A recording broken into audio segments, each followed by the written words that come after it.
Hello, you're watching the Cardboard Dungeons review of the TIE Aggressor expansion for X-Wing. My name is Pat, and I'm going to tell you all about the first Imperial ship in the game that can mount a turret upgrade. This ship is part of the recently released 11th wave of expansions for X-Wing. Looking at the ship itself, it looks a lot like a TIE Advanced, especially from the front.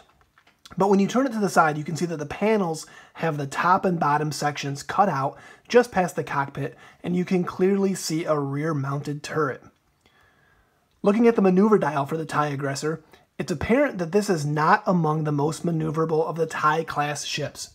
It's not a bad dial, however, lacking only the Speed 1 turns and Speed 5 straight from the normal maneuver selection, and a K-turn being the only red on the dial. Now onto the stats, we've got 2 attack, 2 agility, 4 hull, and 1 shield. So here's where we see a major departure from the other non-bomber TIEs. Those attack and agility stats are on the low side compared to other non-bomber TIE-class ships. On the action bar, it's got focus, target lock, and barrel roll. No surprises there. The upgrade bar is where things get interesting.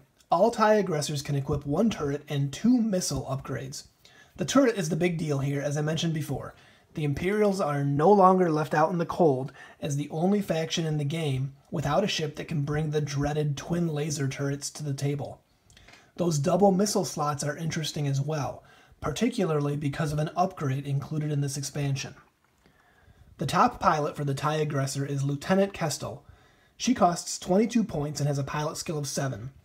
She can also equip an elite upgrade. Her ability reads, when attacking, you may spend 1 focus token to cancel all of the defender's blank and focus results.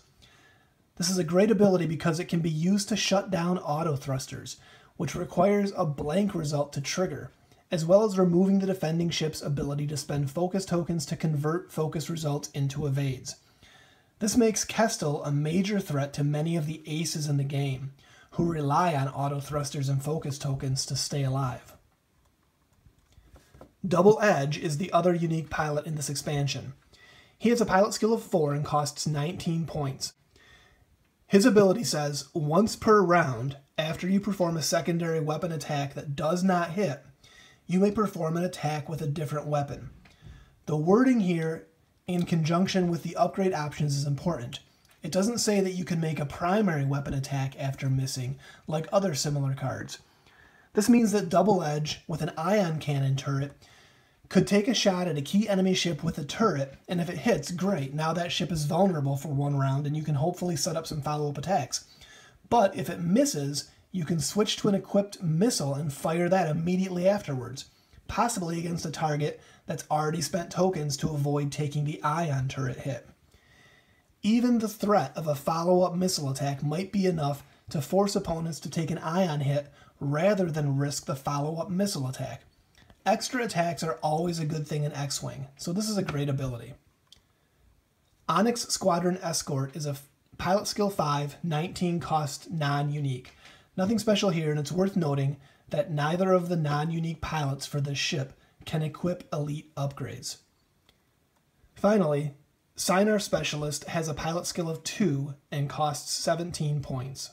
Moving on to the upgrades, we've got a new elite, and it's another dual card.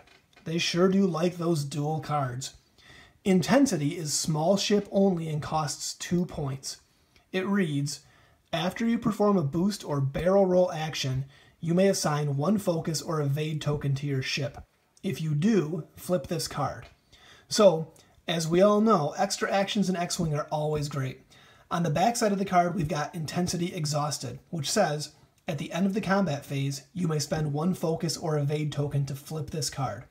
So you get a free token, but in order to recharge your intensity, you need to spend the token to flip it back.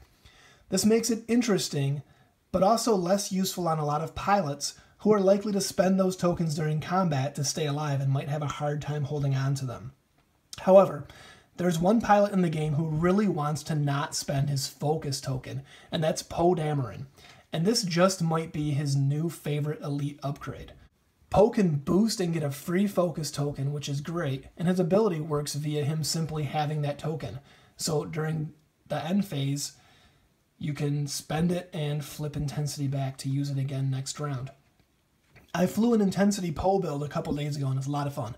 I'll try to get a shipbuilding video up in the near future so I can talk about it more without derailing this video any further.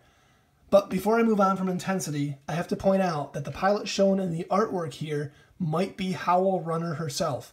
I could be wrong, of course, but looking at the art from her Armada card, there's definitely a resemblance. Maybe someone will correct me if I'm wrong about this. Moving along, we've got a new turret upgrade. Synced turret costs 4 points and requires a target lock to make an attack with 3 dice at ranges 1 or 2. If the defender is inside your firing arc, you can re-roll dice up to your primary attack value. This is interesting. We've seen the designers putting more and more effects into the game that require getting your target into arc, even if you normally have the ability to fire outside of arc. The Y-Wing title, Rey, and Dengar are examples of putting a premium on maneuvering to keep the enemy ship within your arc to gain added bonuses. Rerolls are great, and since most ships capable of using turrets have attack values of 2 or 3, this is basically like getting a free target lock, which makes it kind of silly to require a target lock in order to fire it. Next, we've got another copy of Twin Laser Turret, which you really can't have enough of these days. If you somehow managed to avoid hearing about this thing since it debuted in the K-Wing expansion, it costs 6 points and has an attack value of 3 at ranges 2 or 3. You make the attack twice, and on a hit, cancel all results and the defender takes 1 damage. This has been a top tier card for a while now, with quadruple Y-Wing lists or mixed Y-Wing and Hawk 290s tearing apart competition. And yes, if you're wondering, it is possible to field 4 TIE Aggressors with TLTs now as well. It's not without its weakness though. The inability to attack at range 1 means there's a safe bubble around the ship, and if you can slip inside it, you'll probably only get shot at with 3 TLTs instead of all 4. Next, we've got a new missile upgrade, and this one is a sort of fix for several ships with primary attack values of 2. Unguided rockets costs 2 points and requires 2 missile slots to equip. It also requires that you have a focus token to attack, but doesn't spend it, so you can use it during the attack. It rolls 3 dice at ranges 1 to 3, and the only modification you can make to the dice is by spending a focus token for its standard effect. So this is interesting because it gives both the TIE Bomber and TIE Punisher, as well as the TIE Aggressor, some much needed punch to their primary weapons. It does have a drawback in that you can't modify the attack with things like target locks or guidance chips. Still, this is a nice upgrade because it means that those ships still have a decent attack to fall back on if they run out of limited ordnance or have no eligible targets for their other equipped bombs and torpedoes. Finally, there's a copy of Lightweight Frame included here. This is also available in the TIE Striker expansion, and it's a good fit for the TIE Aggressor as well. It's a TIE-only modification with a cost of 2, and basically it lets you roll an extra defense die if there are more attack dice than defense dice on the table. It's only usable on ships with agility 2 or lower. It adds some extra survivability to ships like the TIE Bomber, TIE Striker, and TIE Aggressor, and is probably an auto-include on most Aggressor builds, at least at the current time. And that's the TIE Aggressor expansion. Of the 3 Wave 11 expansions, I think that this is the weakest of them. There's been a lot of outcry in the X-Wing community, especially after the errata to Palpatine that basically removed the popular Imperial Aces builds from competition. That the big tournaments are being won primarily by scum and rebel squadrons. It's felt that Imperial builds have been pushed off the table. So this ship feels to me like a concession to Imperial players. That being the designers saying, okay, here's your TLT ship. The problem, though, is that with every design decision like this, the 3 factions become more homogenized. In the past, the Rebels were known for their sturdy ships and shield regen, the Imperials for high agility, high maneuverability, and reliable damage, and Scum for their array of dirty tricks. But each new wave is bringing the 3 factions closer together in terms of what they're capable of doing. Scum has some shield regen now. Rebels have an arc-dodging ace in Poe Dameron, who's capable of going toe-to-toe with the Empire's best, and the Imperials have the TIE Aggressor, which is, at its core, a more maneuverable, less durable Y-Wing. So they can join the big boys at the table with their fancy turrets. I do hope that the designers can bring some new content to the game in the future that emphasizes the differences between the factions. Okay, rant over. Is this expansion worth getting? Yes, because even if you don't plan to play Imperial TLTs, Intensity is a fantastic card, and Unguided Rockets plus Lightweight Frame is a 4-point combo that makes TIE Bombers something to be feared, which are words I never thought I'd be saying.